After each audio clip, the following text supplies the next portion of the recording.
A Marostica il turismo diventa MAP, itinerari naturalistici raccontati da una guida e da una app. È così che la città degli scacchi si rilancia sotto il profilo turistico.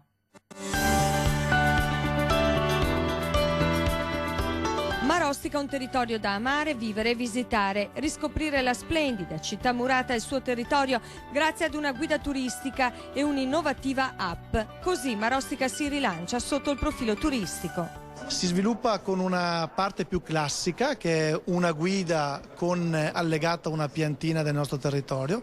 La guida è stata realizzata con il contributo di professori, di storici che hanno fatto delle schede anche molto importanti su tutte quelle che sono le bellezze naturalistiche e storiche del territorio e racchiude e racconta 4 percorsi.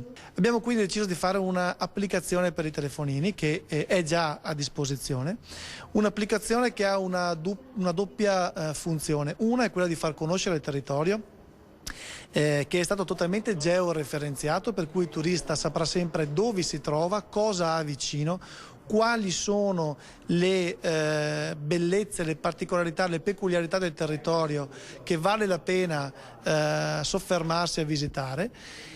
E dà quest'app anche la possibilità a tutte le aziende, a tutte le attività economiche del territorio. Insomma, a Marostica il turismo diventa MAP. L'applicazione accompagnerà il turista lungo i sentieri, darà informazioni sugli eventi della zona e le strutture ricettive, aggiornandosi in tempo reale. Vogliamo che i nostri turisti possano essere dei visitatori attori, possano godere sensorialmente dei percorsi che andiamo a offrire, della nostra storia, della nostra cultura e possono anche apprezzare lo star bene insieme ai marosticensi.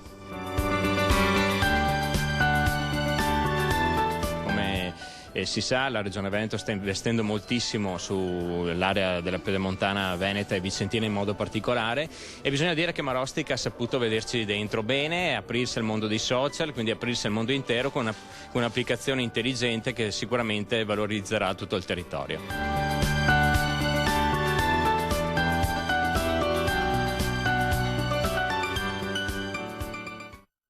E come ogni venerdì vediamo che